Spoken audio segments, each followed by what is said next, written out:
आज हम लोग 11th क्लास के लिए कोशिका विभाजन सेल डिवीजन को पढ़ने वाले हैं। सेल डिवीजन कोशिका विभाजन क्या है? एक ऐसी प्रक्रिया है जिसमें कोई भी जीव क्या करते हैं, अपनी कोशिका की संख्या में क्या करते हैं, वृद्धि करते हैं।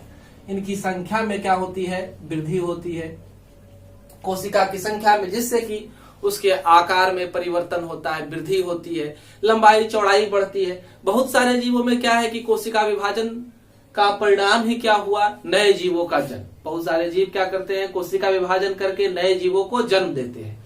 तो इस तरह के जीवों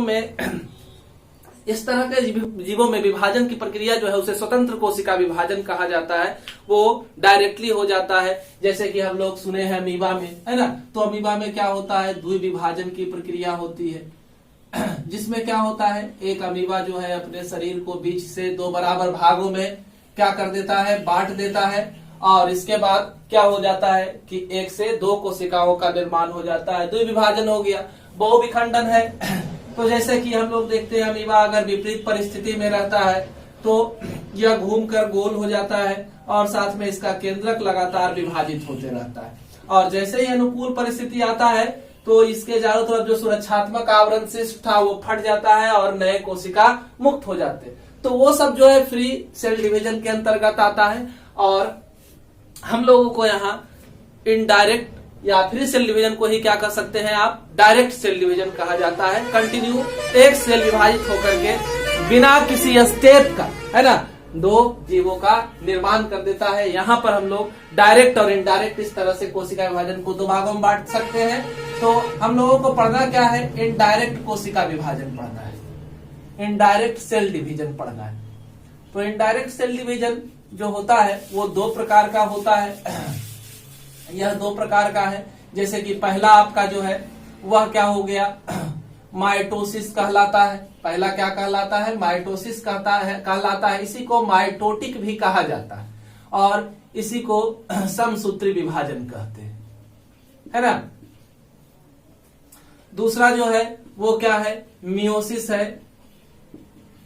इसे क्या कहते हैं, अर्धसूत्री विभाजन कहते हैं या फिर इसे मियोटिक डिवीजन कहा जाता है।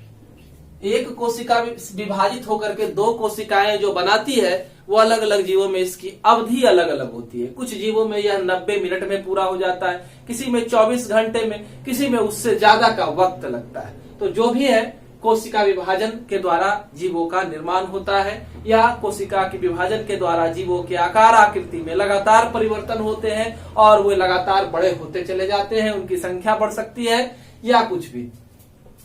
तो अर्धसूत्र हम लोगों को पहले क्या पढ़ना है, हम लोगों को पहले समसूत्री विभाजन को पढ़ना है।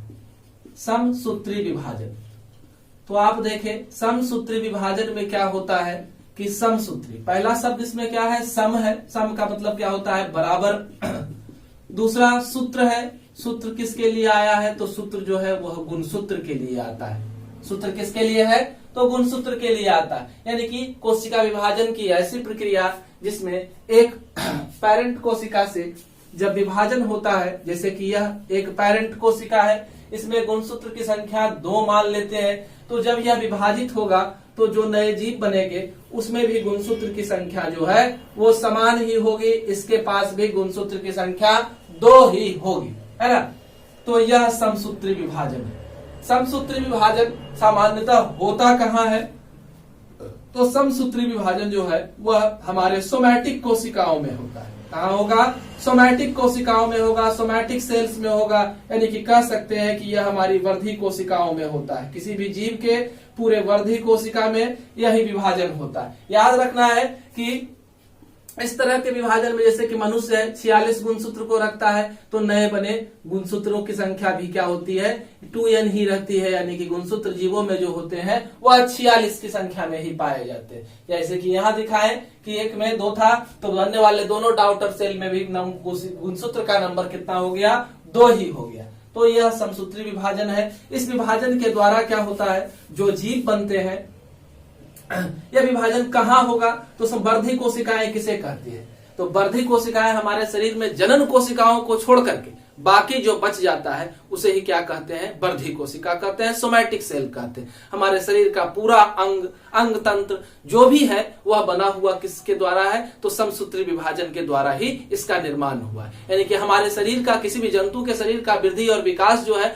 वह निर्धारित किसके द्वारा होगा, तो समसूत्री विभाजन के द्वारा होगा, है ना। और अर्धसूत्री विभाजन जो है, अर्धसूत्री विभाजन हमेशा ही कहाँ होता है, जनन कोशिकाओं के अंदर होता है। जनन अंग के अंदर कुछ खास कोशिकाएं होती है और जर्म सेल जिसको कहते हैं, उसी जर्म सेल के अंदर अर्धसूत्री विभाजन होता है ना। और अर्धसूत्री विभाजन अगर होता है तो गुणसूत्र की संख्या जितनी है उसकी आधी रह जाती है। जैसे मनुष्य के एक कोशिका के अंदर गुणसूत्र को 46 होना है, लेकिन जब विभाजन होगा तो इससे जो नए जीव बनेंगे उसमें गुणसूत्र की संख्या जो है वो आधी रह जाती है, यानी कि 23 रह जाती है।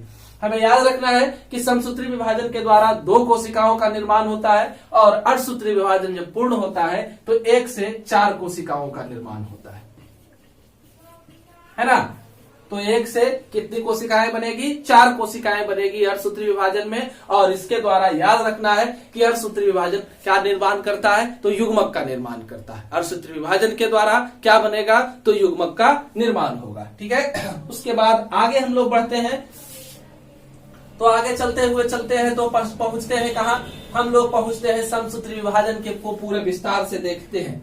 तो समसूत्री विभाजन की शुरुआत को करते हैं। तो समसूत्री विभाजन, जैसे कि पहले से हमारे पास कोई कोशिका है ना, ये कोशिका थी जिसमें गुणसूत्र की संख्या कितनी थी, 2 थी। अब यह कोशिका क्या होगा, विभाजित होगा।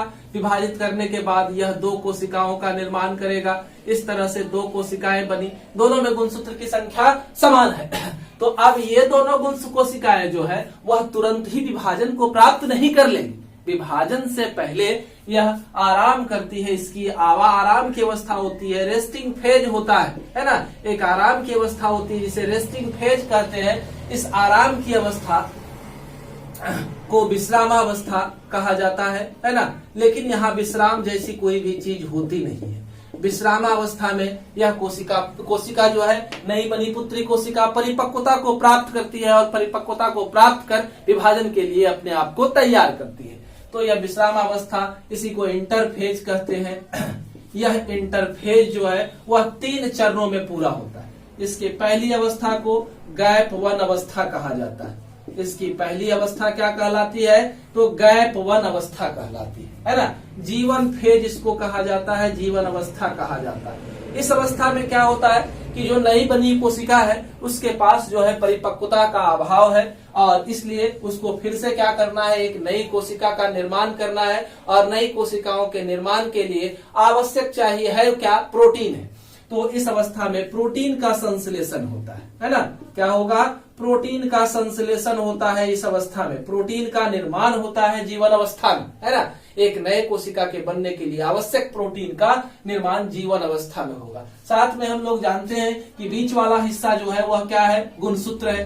तो जब ये 2 कोशिका, पुरानी कोशिका को आप यहाँ देख रहे हैं, मातृ कोशिका को देख रहे हैं। मातृ कोशिका में गुणसूत्र की संख्या 2 थी और इसमें भी क्या हो गया, 2 हो गया। तो गुणसूत्र बना हुआ किससे होता है, डीएनए से बना हुआ होता है। तो ये क्या करते हैं कि सेल में इस डीएनए निर्माण के लिए आवश्यक पदार्थ मौजूद होते हैं। सेल के अंदर डीएनए निर्माण के लिए आवश्यक पदार्थ मौजूद होते हैं। तो ये क्या करते हैं, कोशिका द्रव्य से डीएनए निर्माण के लिए आवश्यक पदार्थों को गुणसूत्र के चारों तरफ जमा करने का काम कर सकते हैं, है ना।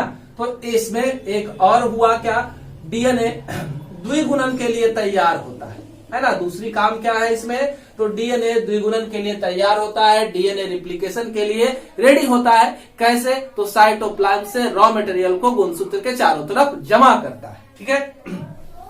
उसके बाद की अवस्था क्या है, तो उसके बाद की दूसरी अवस्था जो है उसे यस फेज कहा जाता है ना। इस अवस्था को क्या कहते हैं, यस फेज कहते हैं, सिंथेसिस फेज कहते हैं, ठीक है। दूसरी अवस्था क्या हो गई, इंटरफेज की दूसरी अवस्था, यस फेज या सिंथेसिस फेज, संश्लेषण की अवस्था, है ना। इस अवस्था को क्या कह सकते हैं, तो संश्लेषण अवस्था कहा जाता है। और इस अवस्था में हमारे डीएनए निर्माण के लिए आवश्यक प्रोटीन, आवश्यक पदार्थ जो थे उन्होंने इसे जमा कर लिया गया था, कहाँ, तो गुणसूत्र के आसपास। अब इस जमा पदार्थ से ये क्या करते हैं, नए डीएनए का निर्माण कर देते हैं। यानी कि हम लोग कह सकते हैं यस फेज में डीएनए का द्विगुणन हो जाता है ना, डीएनए का द्विगुणन हो जाता है ना, डीएनए का द्विगुणन क्या हो जाता है, पूर्ण हो जाता है, डीएनए रिप्लिकेशन पूर्ण हो जाता है एस फेज, है ना।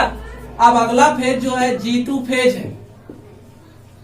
G2 फेज में क्या है,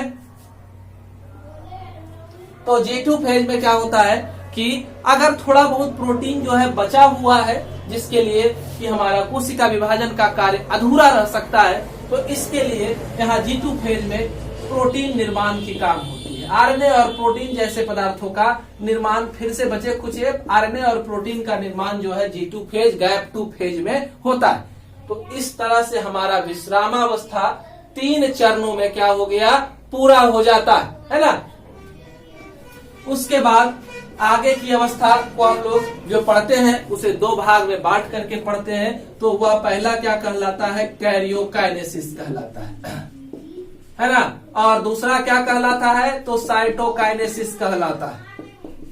दूसरा अवस्था क्या कहलाएगा, साइटोकाइनेसिस। कैरियोकाइनेसिस में क्या होता है, कैरियोस का मतलब ही क्या है, तो केंद्रक है ना, और काइनेसिस का मतलब क्या होता है, विभाजन होता है ना। केंद्रक का विभाजन होता है कैरियोकाइनेसिस अवस्था में, ठीक है। यानी कि जो भी विभाजन का काम होगा वह कहाँ पूरा होगा, तो केंद्रक के अंदर पूरा होगा। विभाजन का पूरा काम जो है वो कहाँ पूरा होने वाला है, केंद्रक के अंदर पूरा होने वाला है। उसके बाद साइटोकाइनेसिस है। साइटोकाइनेसिस में क्या होता है, तो कोशिका का विभाजन होता है ना। कोशिका क्या होगा, 2 भाग में बट जाएगा, ठीक है। जब केंद्रक के अंदर सारा काम पूर्ण हो जाएगा तो कोशिका 2 भागों में क्या हो जाती है, बट जाती है।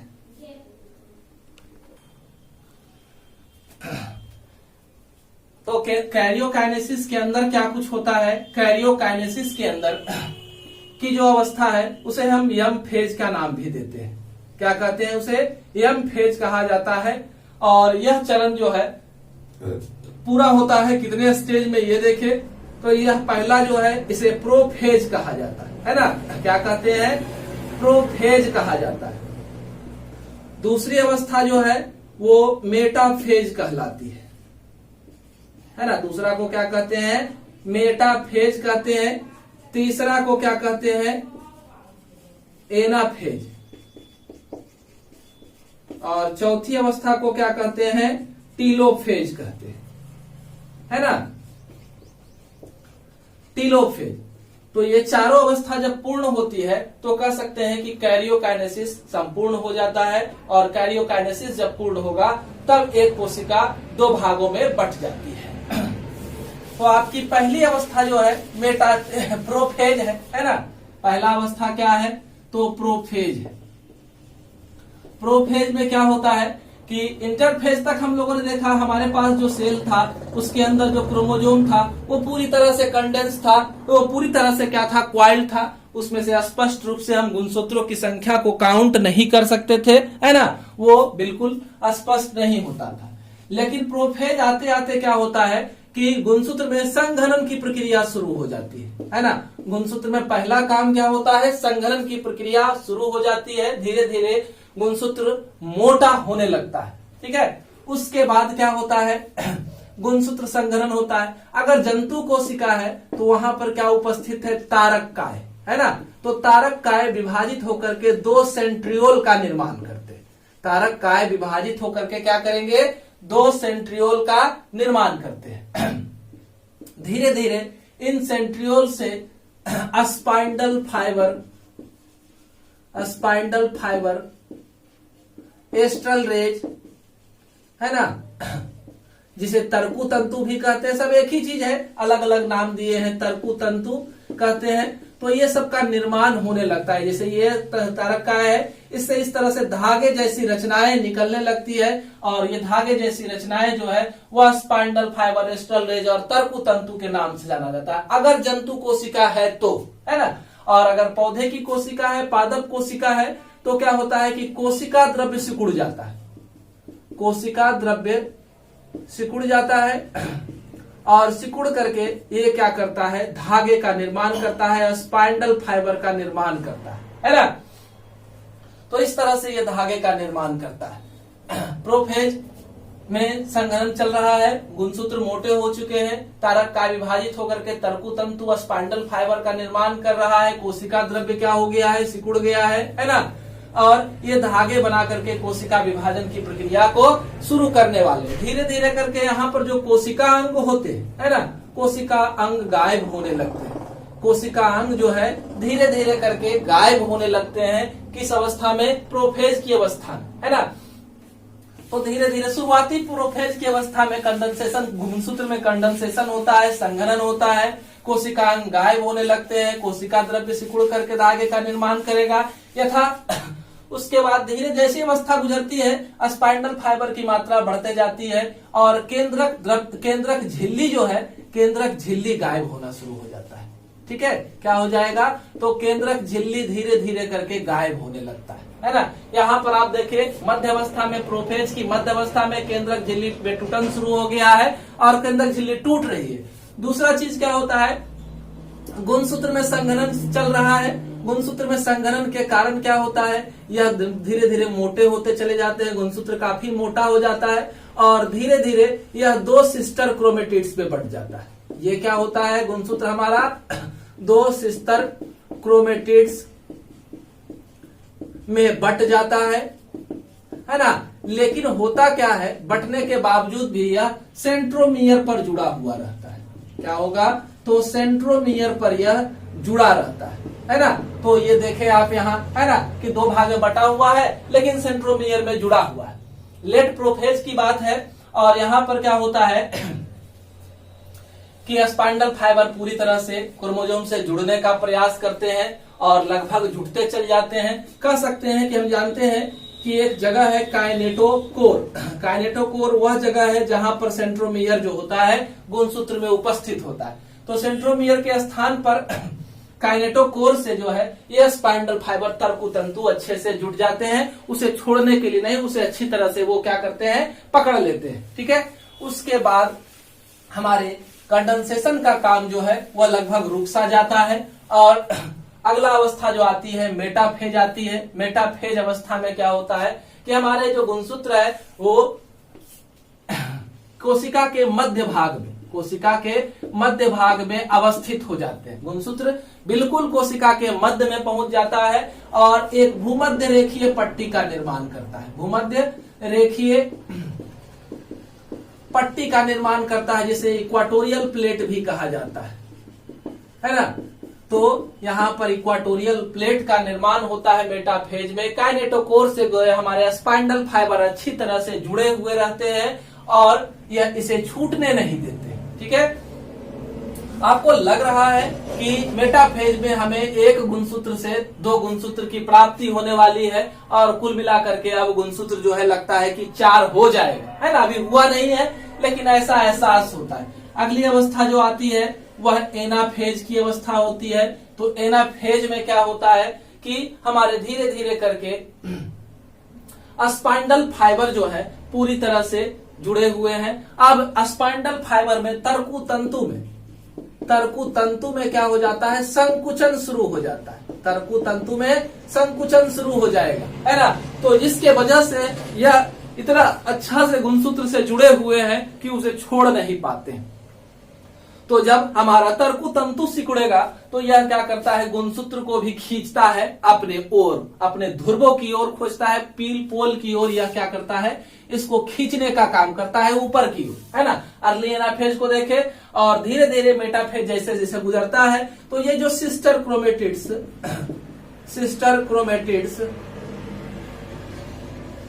सेंट्रोमियर पर जुड़े हुए थे एक दूसरे से, वो अलग हो जाते हैं, है ना। वो क्या हो जाते हैं, अलग हो जाते हैं और हम स्पष्ट रूप से देख पा रहे हैं कि एक गुणसूत्र विभाजित होकर के 2 गुणसूत्र का निर्माण कर लिया है। स्पाइंडल फाइबर पूरी तरह से सिकुड़ जाता है और गुणसूत्र को अपने ध्रुव की ओर खींच लेता है। तो आप देख रहे हैं इस तरह से आधा आधा का बंटवारा जो है यहाँ पर हो चुका है ना। स्पाइंडल फाइबर बिल्कुल विलुप्त होने के कागार पर पहुंच गए हैं और गुणसूत्र जो है अपने अपने ध्रुवों की ओर पहुंच गए हैं लेट एनाफेज में। अब एनाफेज के बाद अगली अवस्था जो आती है वह टीलोफेज होती है। टीलोफेज में जितने सारे कोशिका अंग थे, है ना, यहाँ पर क्या होने वाला है, कोशिका अंग का निर्माण फिर से हो जाता है। कोशिका अंग पुनः बन जाता है ना। कोशिकांग पुनः बन जाएगा, हमारे तारक काय वगैरह जो भी है पुनः बन जाएंगे, केंद्रक झिल्ली का निर्माण हो जाएगा दोनों कोशिका में। अब यह स्वतंत्र रूप से लग रहा है कि यह क्या हो गया है, बट गया है। अगर यह कोशिका क्या है, पौधे की कोशिका है, तो बीच में एक पट्टी का निर्माण होगा जिसे क्या कहते हैं, सेल प्लेट कहते हैं, और यह 1 से 2 कोशिका का निर्माण कर देगा। अगर जंतु कोशिका हुआ तो बीच में कंस्ट्रिक्शन संकुचन होगा और एक कोशिका 2 कोशिका में बदल जाएगी। सारे कोशिकांग बने हुए हैं, अब यह एक नया कोशिका का रूप ले लेगा, इससे 2 कोशिका, इससे भी 2 कोशिका का निर्माण हो जाएगा, है ना। तो इस तरह से हमारा कोशिका विभाजन क्या होता है, पूर्ण होता है, और एक कोशिका से 2 कोशिका बदलने की प्रक्रिया को ही क्या कहते हैं, साइटोकाइनेसिस कहते हैं, कोशिका विभाजन कहते हैं, है ना। इसमें एक से क्या हो गया, 2 कोशिका का निर्माण हो गया, कोशिका विभाजन क्या हो जाता है, पूर्ण हो जाता है। तो इस तरह से हम लोगों ने देखा, माइटोसिस को पूरा देखा। माइटोसिस का महत्व अगर आपसे पूछा जाए कि माइटोसिस का क्या महत्व है, समसूत्री विभाजन का क्या महत्व है, तो कह सकते हैं कि जंतु के शरीर में वृद्धि, विकास, टूट फूट में मरम्मत, है ना, टूट फूट में मरम्मत आदि का कार्य जो है वह समसूत्री विभाजन ही करता है। नई कोशिकाओं का निर्माण समसूत्री ही करता है। इसके कारण, इस कोशिका विभाजन के कारण बस जंतुओं के आकार में वृद्धि, वजन में वृद्धि, है ना, लंबाई में वृद्धि वगैरह होता है ना। तो यह कोशिका विभाजन का समसूत्री विभाजन है। और यह भी याद रखना है कि इसमें मातृ कोशिका के विभाजन के फलस्वरूप जो पुत्री कोशिका बनते हैं उसमें गुणसूत्र की संख्या मातृ कोशिका के बिल्कुल समान होती है ना। वीडियो पसंद आए लाइक बटन दबाएं, हमारे चैनल को सब्सक्राइब करें, जिससे कि हमारे वीडियो के नोटिफिकेशन आप तक लगातार पहुंचते रहेंगे। धन्यवाद।